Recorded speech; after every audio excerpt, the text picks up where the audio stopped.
So we have about 10 minutes, so I'll just get right into it because I'm sure everyone is eager to ask you all questions also. I love the film. I loved looking at your relationship through this like transient and very tender lens. I'm wondering, like, can you speak on what it's like to put on display these intimate moments in your personal relationship and talk about the decisions you made in framing some of them, choosing what to show and what not to show, because it is a good mix of what we see. Yes. Thank you. First of all, the credits are super long, and we didn't hear the Blackie song at the end that I like a lot, so I was just big up to Blackie. And so the thing is that for me, I really decided that I will take it from the angle of a fiction. So Saul is an actor, I'm an actress, and I think it was necessary for the love story to have those moments of of intimacy. So. And we were exploring also the possibilities of filming with that type of camera. That type of, so the film is entirely shot on iPhone. And we were just like going through the discovery of what we could do with it, right? So we were filming ourselves, and then the other was filming the other, and all the things that everybody is doing with those cameras, except that we had in mind that we wanted to do a fiction and that we wanted to tell a story. I think it's really interesting that stylistically, so it's filmed on iPhone, which is like digital, accessible, and all that, but stylistically it's gritty, and you see the light leaks. And you use colors that are unexpected. Could you talk about your choice of colors and aesthetic? Yeah, as I was saying, in fact, the film itself was driven by that technique, right? By the fact that we were really trying to explore the most of it, to make the most of it. And the first idea was like to turn that everyday camera to the outside, to tell a story instead of just documenting a kind of personal journey or whatever. So it was, so it made the choices of color grading go toward a direction where I was like maybe also exploring what those images can, where they can go.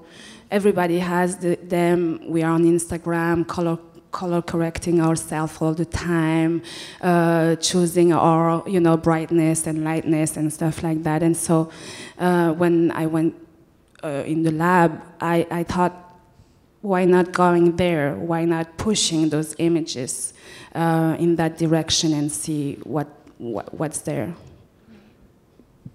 So I'm going to open up the floor to audience questions now, if anyone has.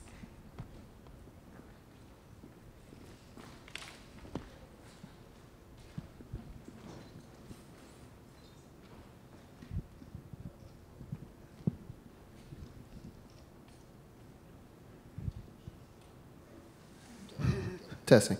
Yeah. I've been a huge fan of yours, Saul, for a long time. This is an honor for me to be able to stand up and ask a question. So I'm going to try to condense it down. I have like 100 I could ask. I'm going to try to just make it one, which is as a person and as an artist, I feel like you have gone out of your way to follow your own voice, even if it's going to alienate the entire world. And It's always resonated with me because that's kind of been my motto. I saw you perform. You opened for Nine Inch Nails when I was in Vegas, and it was one of the most life-changing sets I've ever seen. It was the first time the moment you left the stage, I went and bought your everything from the merch table because I was like, who is this person? How do you make that work? As an artist, how do you go out there and make that work? Well, I think it's interesting the way and thank you, I think it's interesting the way you frame it, just because I don't know if I necessarily go out of the way in order to follow my voice. I think I'd have to go out of my way to ignore it, you know? And so what is, aesthetically pleasing to me, what is interesting to me, in many ways, I don't know how to escape that. And so in many ways I'm subject to that, to the decisions and realities that come with that. So how do you do that? It's hard to say. I mean, for me, there's a constant process of learning all different types of artistic references, whether it's literary or film or music, and seeing, what corresponds with what I love. And most of what I do is corresponding with those things that have inspired me. And so the question of alienation or what have you never truly enters my mind, because the main thing that I've been concerned with, primarily since I had my first public opportunity through the film Slam, which was I felt that institutions and the industry itself was doing its best to underestimate the intelligence of the public. And so from my end, I just was always like, oh no, don't meet me here. If I can feel this way, then so can somebody else. I know where I'm from. It ain't much different from where you're from. If I feel it, you feel it. You can feel it, you know what I'm saying? And so it's just kind of counting on the fact that, that not everybody needs to be spoon-fed and led in the direction of what's cool or what is, the ruling aesthetic of the time. So I guess it's that, if I answered your question, but I'm not really sure. Do we have any others?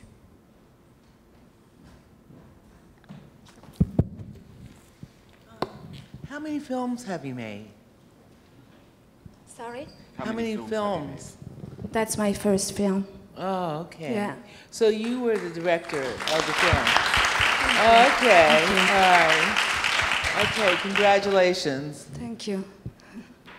Yeah, Anisia has directed theater before, written and directed for theater. Yeah. But,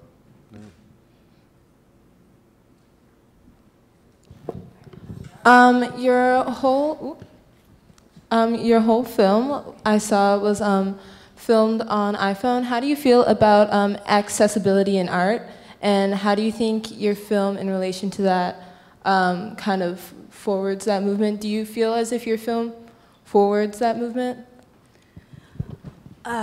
Yes. Yes, for sure. You can see it, and I'm so. I mean, it's moving for me, because one of the things that was in my mind was like, we have those tools, so why not using them, and why not pushing the boundaries of making films, of telling stories that we want to tell, showing people that we want to show, how not using that possibility. Of course, the path that you are on it's a very independent path, and you have to, I guess, be strong and imaginative about it. But I'm like, if any kids can do a film in their neighborhood one day and go through that process, I think it's the beginning of something that is exciting. Yeah.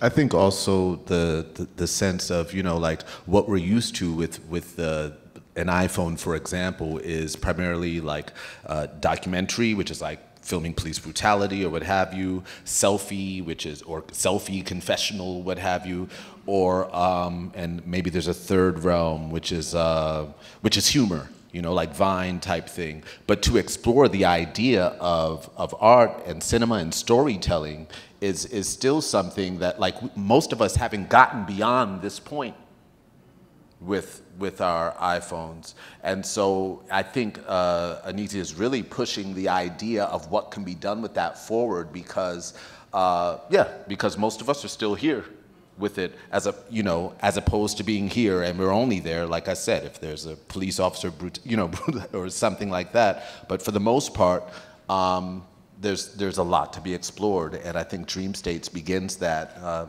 in many ways. Yeah. Yeah, I do think also that images today are kind of sick, right? So maybe we can try to heal images. I don't know, the idea of capturing beauty, capturing like what's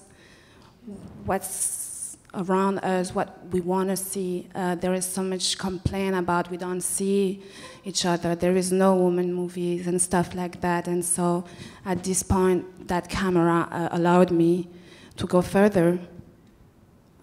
Yeah.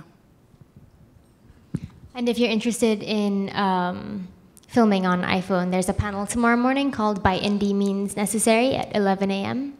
That you should definitely check out. She wanted to tell something. We had one more question. Can we do that? Quick question? Okay. It was just one question. She was right there. I was just wondering, I saw that it was written and directed, but a lot of it felt like more visual than we're paying attention to the words. So I was wondering, like, were you directing movements more so than the words, and then how collaboration worked with that? It's both. It goes together. It's a very musical film, as you can see, and